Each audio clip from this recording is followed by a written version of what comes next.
ഇബ്നുൽ ഖയ്യിം റഹ്മഹുല്ലാഹ് പറഞ്ഞു, നിങ്ങൾക്ക് അല്ലാഹുവിലേക്ക് അടുക്കണമെന്ന് ആഗ്രഹമുണ്ടെങ്കിൽ 10 കാര്യങ്ങൾ പറഞ്ഞു തരാം. ആദ്യത്തേത് ഖിറാഅത്തുൽ ഖുർആനി ബിത്തദബ്ബുർ. അല്ലാഹുവിന്റെ വചനങ്ങൾ അർത്ഥമറിഞ്ഞുകൊണ്ടൊന്ന് പഠിക്കാൻ സമയം കണ്ടെത്തണം. ഓതിയാൽ കൂലിയാണ്. അർത്ഥമറിയാതെ ഓതിയാലും അല്ലാഹു കൂലി തരും. അർത്ഥമറിയാതെ ഓതിയാലും കൂലിയുണ്ട്. അറിഞ്ഞോതിയാലോ ഒരുപാട് കൂലിയാണ്. ഖുർആൻ പഠിക്കണം, ഓതണം. വാട്സപ്പൊക്കെ എന്ത് ചെയ്യുക, ഒന്ന് പൂട്ടി വെക്കുക. ഇശാ മഗ്രിബിന്റെ ഇടയിലെങ്കിലും ഒന്ന് പൂട്ടി വെച്ചിട്ട് ആ സൂറത്തുൽ വാഖിഅയും ദുഹാനും യാസീനും സജ്ദയും അദ്കാറുകളും ഒക്കെ ഓതിയ എന്ത് റാഹത്തുള്ള ജീവിതമായിരിക്കും. നിങ്ങളൊന്ന് ആലോചിച്ച് നോക്കി. നിങ്ങൾ ആ നേരത്തെ പാട്ട് കേട്ടു, ശരി, പിറ്റേന്ന് ഖുർആൻ ഓതി നോക്കിയതിന്റെ സ്ഥാനത്ത് ഭയങ്കര വ്യത്യാസം കാണാൻ കഴിയും. ഖുർആൻ ഓതുന്ന മനസ്സിന് സന്തോഷം വരും, ദിക്ർ ചൊല്ലുമ്പോൾ മനസ്സിന് ആനന്ദം വരും. അത് നിർത്തി നോക്കി പെടക്കല് വരും കൽബിന്. ഇങ്ങനെ നിങ്ങൾക്ക് വരുന്നില്ലേ, അടിയന്തരമായി ചികിത്സിക്കണം. എന്തോ തകരാറ് നിങ്ങളുടെ ബോഡിക്കുണ്ട്. അങ്ങനെയാണ്. അലാ ബിദിക്രില്ലാഹി തത്മഇന്നുൽ ഖുലൂബ്.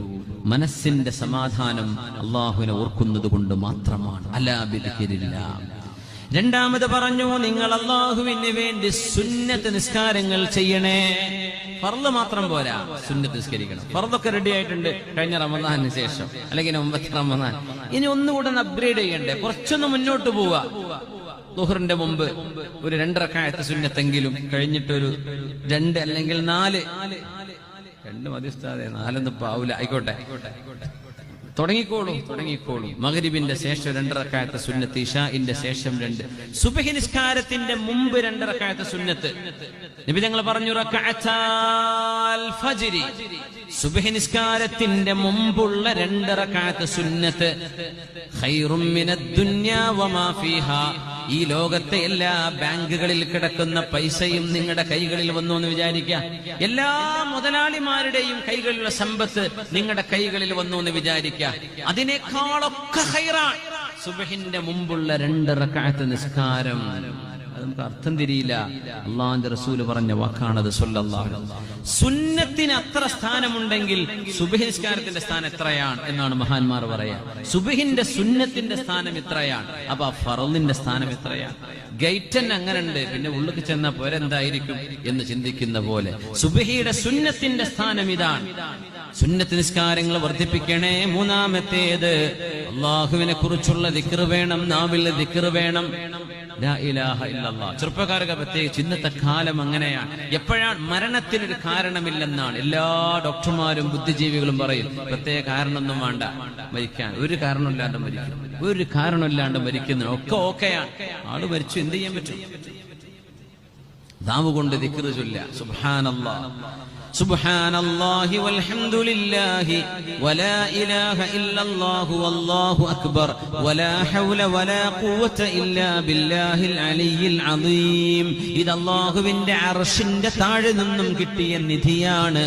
നബിയേ, ജിബ്രീൽ, മഹാനായ ജിബ്രീൽ അലൈഹിസ്സലാമിന്റെ കൂടെ 7 ആകാശങ്ങൾക്കപ്പുറത്തേക്കുള്ള ഹബീബിന്റെ യാത്രയിൽ ഇബ്രാഹിം അലൈഹിസ്സലാമിനെ 7ാം ആകാശത്ത് വെച്ച് കണ്ടുമുട്ടിയപ്പോൾ ഹബീബായ നബി തങ്ങളോട് പറഞ്ഞു, നബിയേ, സ്വർഗത്തിൽ വിത്തുപാകാനുള്ള, സ്വർഗത്തിൽ ചെടി നടാനുള്ള, സ്വർഗത്തിൽ കൃഷി ഇറക്കാനുള്ള വിത്ത് ഞാൻ നൽകട്ടെയോ നബിയേ?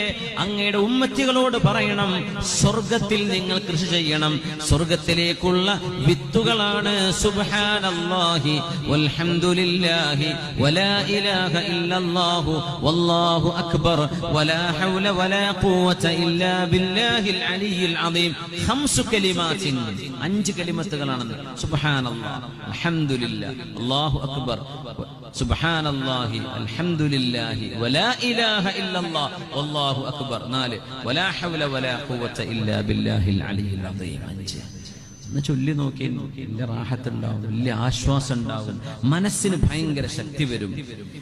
മൂന്നാമത്തേത്, 4ാമത്തേത്, അല്ലാഹുവിന്റെ സ്നേഹമാണ് നമ്മുടെ എല്ലാ സ്നേഹത്തെക്കാളും മുന്നിൽ വെക്കേണ്ടത്.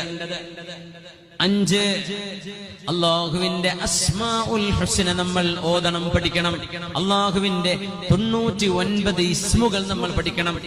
അബുദാബിയിൽ ക്ലാസ് എടുക്കാറുണ്ട്, ഖുർആൻ ക്ലാസ്. ഇപ്പൊ ഞങ്ങൾ സൂറത്ത് ത്വാഹയിലാണ്. വലില്ലാഹിൽ അസ്മാഉൽ ഹുസ്ന. അസ്മാഉൽ ഹുസ്നയെ സംബന്ധിച്ച് പഠിച്ചുകൊണ്ടിരിക്കുക. 6 ഇസ്മങ്ങാനുമായി 6 ക്ലാസ്സിലായിട്ട്. ഇനി ബാക്കി 99 ഇസ്മുകളും ഓരോ ക്ലാസ്സിലായിട്ട് പഠിച്ചുകൊണ്ടിരിക്കുകയാണ്. നമ്മളത് അറിഞ്ഞു നോക്കുക. അള്ളാഹുവിന്റെ അസീസ് എന്താണ് അതിനർത്ഥം? അല്ലാഹു വദൂദാണ്, എന്താണ് ആ പറഞ്ഞതിന്റെ അർത്ഥം?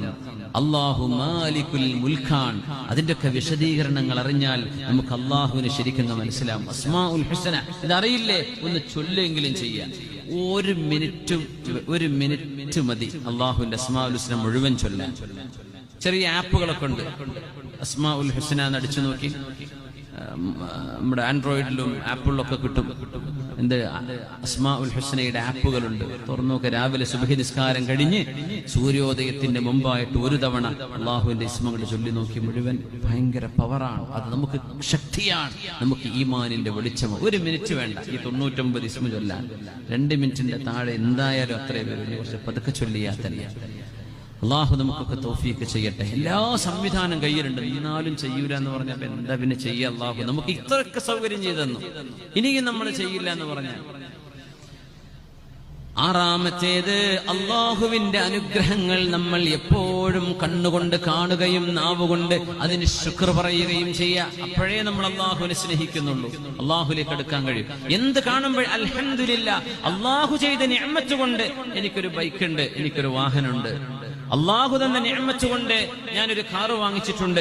അള്ളാഹു തന്ന നിഅമത്ത് കൊണ്ട് എനിക്കൊരു ജോലി കിട്ടിയിട്ടുണ്ട്. അള്ളാഹു തന്ന നിഅമത്ത് കൊണ്ട് ഞാൻ ആ എക്സാം പാസ്സായിട്ടുണ്ട്. അള്ളാഹു തന്ന നിഅമത്ത് കൊണ്ട് എന്റെ കുട്ടിക്ക് ഒരു അഡ്മിഷൻ കിട്ടിയിട്ടുണ്ട്. അള്ളാഹു തന്ന നിഅമത്ത് കൊണ്ട് എന്റെ കുട്ടിക്ക് ഒരു കല്യാണം ശരിയായിട്ടുണ്ട്. അങ്ങനെ പറഞ്ഞു നോക്കി എന്ത് രസമുണ്ടാവും. അള്ളാഹുവിലേക്ക് ലിമൻ ഹാദിഹിൽ ഗനം.